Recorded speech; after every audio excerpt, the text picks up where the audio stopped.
Saints right now have a time of possession. And pump the brakes, Larry. Pump the brakes. We are ready for quarter number 3.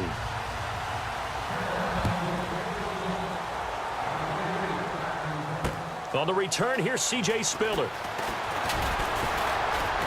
And not a bad return here. He gets it out to the 25-yard line.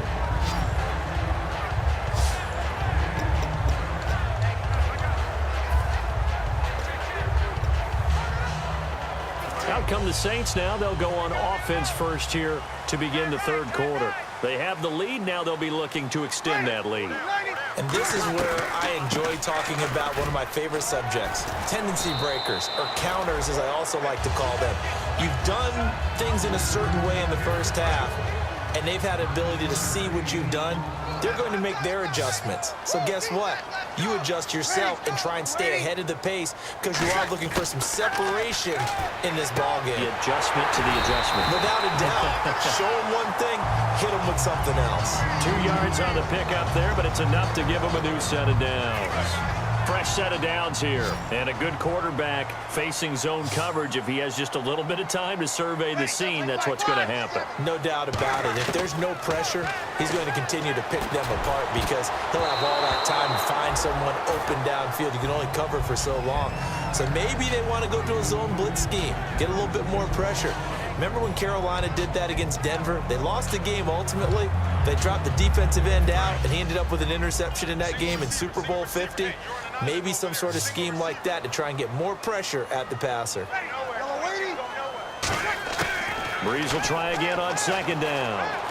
He goes underneath to Ingram. And he's brought down. A good gain of 14 there, and it moves the chains. So many times you hear today's NFL described as a space game. Get your best players into space with the football in their hands. That's why sometimes you just swing it out to your runner, get him out in the flat, and let him have a chance to make people miss an open field. They come up with one back. That's Ingram. Now a play fake here on first down. Over the middle, it's Thomas. It's a gain of 14 there.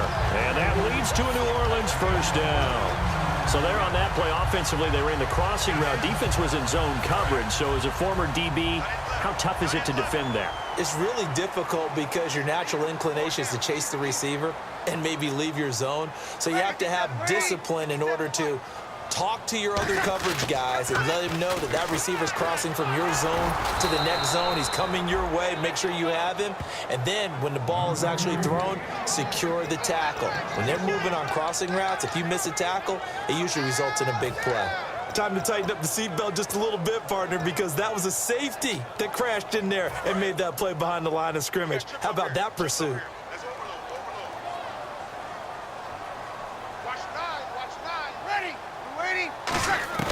Now Breeze throwing on second down. Throw complete right side to Cooks. And he's going to get this inside the 30. Give him 11 yards and time and a new set of downs.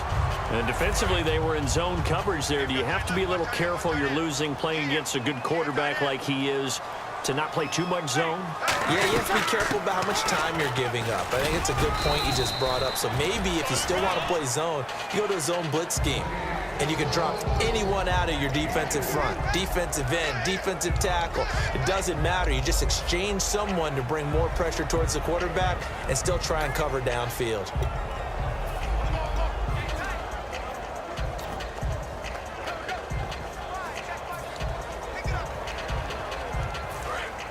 And on the outside, they're playing press coverage.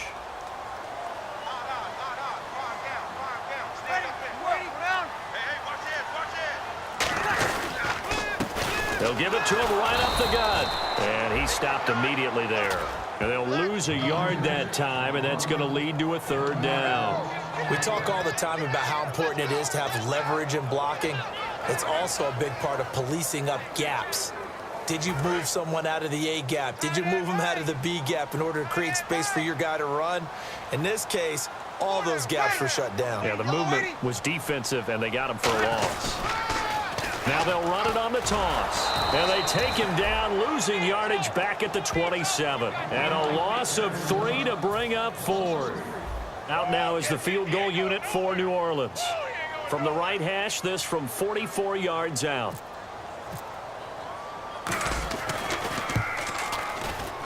And his kick is good. And high fives for that one as that drive ends in 3. And that field goal caps an 11-play drive. That's a lot of offense to run to only get 3 points, but they'll take them. Anytime you can put anything on the board, you run to your sideline somewhat happy. That'll be taken in the end zone.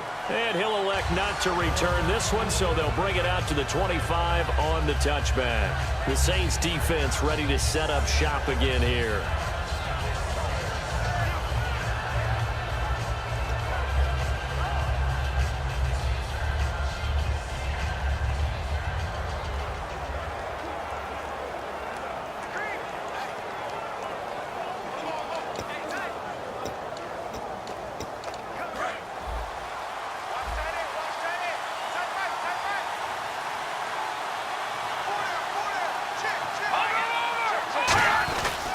They'll start the drive with a carry by Bell. Now Bell hit. He lost the football. The Saints say they have it, and they do.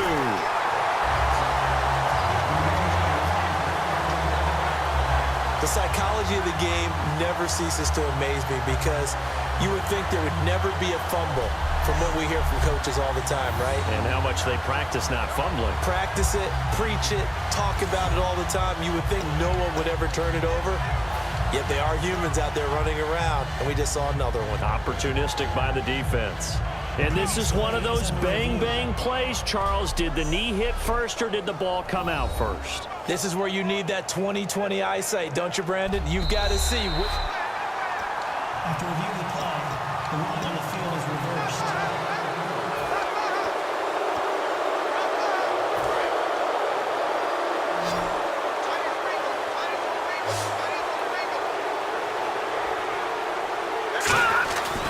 They'll start out on the ground with Bell. 2 yards on the pickup there, but it's enough to give them a new set of downs. You know that old expression, it's not my night? It hasn't been his so far. I don't know if the legs are a little bit heavy. Sometimes having to hang out all day and play doesn't exactly play to your advantage, but it's been a tough go for him. Every time he looks up, somebody's there defensively. That was the same case on that play. Back to throw. Caught left side by Funchess.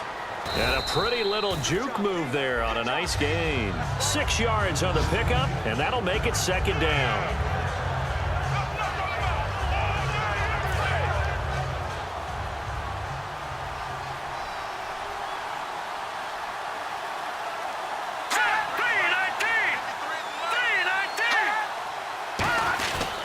A give to Bell.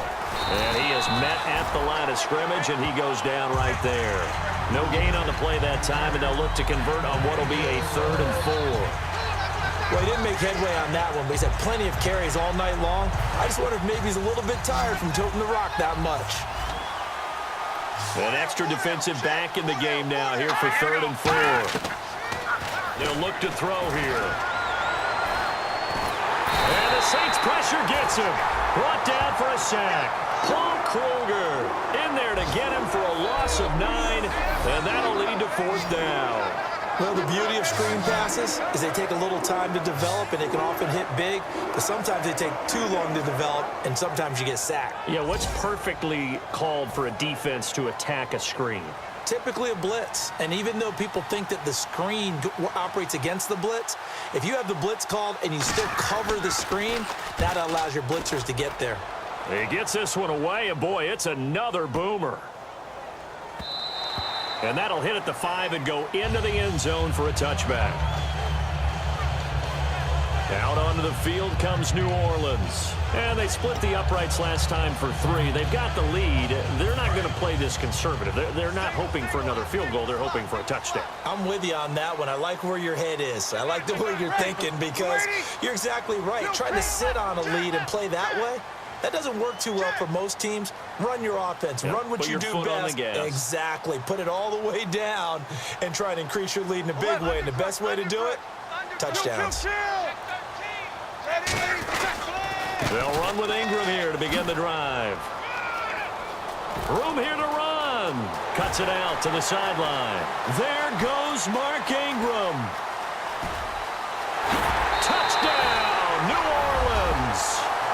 Mark Ingram, an 80-yard touchdown. And the Saints now add 6 to their lead. And he certainly played a pivotal role with those 2 TDs and why they're up on the scoreboard right now. Well, someone's all about winning, aren't they? Because he's not worried about the number. Sure, it's great to have 2 touchdowns. But the bottom line is what he's doing is contributing to their lead. He wants to continue to do so.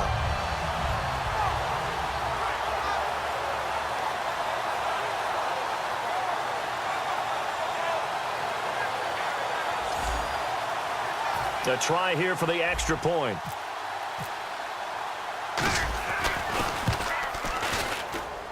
And that one pushes the lead up to 11.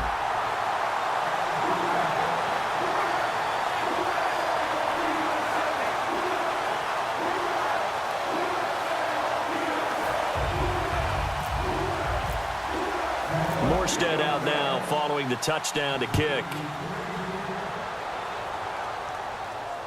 That's fielded in the end zone. And no run back here. This will be a touchback, and it comes out to the 25-yard line. Here are the Panthers now as their offense comes back out onto the field. And down on the scoreboard, certainly needing to avoid what happened on the last drive, punting the football. Sense of urgency has to take over for them here. They know the score. They know the situation. And by the way, the punter no longer exists for their offense. That's how they have to treat this drive. They need points. Big time. The tight end, Ed Dixon, was the target, and that'll bring up second down.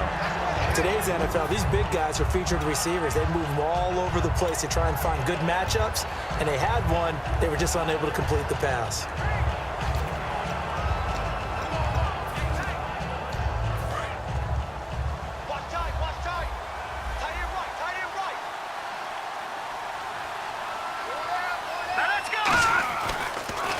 This is Bell.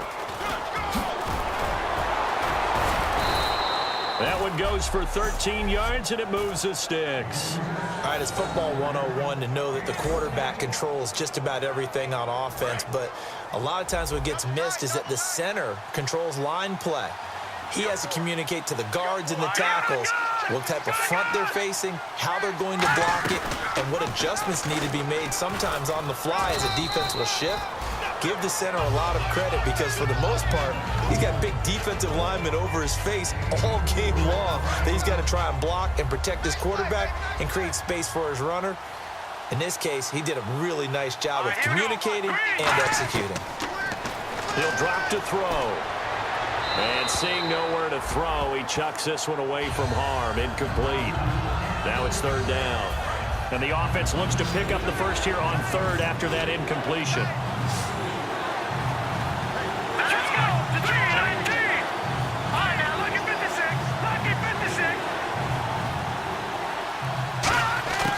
Now they'll throw here out of the gun. Surveying the field. A dump off here to Stewart. And he will have the first down as he's brought down up near midfield. It's a 7-yard gain there, and it's good enough to move the chains. So many times you hear today's NFL described as a space game. Get your best players into space with the football in their hands. That's why sometimes you just swing it out to your runner, get him out in the flat, and let him have a chance to make people miss an open field.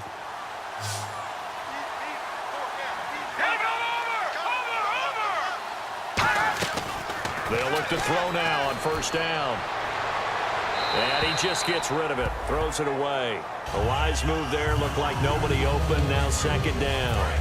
Try to get one more in here before the quarter breaks. I hope I don't sound too rah-rah on that one, but that's the exact right throw. Either your receiver gets it or no one gets it. Give him a lot of credit for being really precise with it. Got rid of it, no one got it. Bell, oh, the spin. Oh, he's got some breathing room. And he'll cut it to the Le'Veon Bell. Kiss him goodbye. Touchdown, Carolina. Le'Veon Bell, 50 yards. And the Panthers have got it back to a one-score game. And on that long run, maybe the defense caught napping a little bit. The concentration level may not have been there. I agree with you. And now the pressure gets there, and he goes down. Back now here live in New Orleans, where the fourth quarter will begin with a kickoff.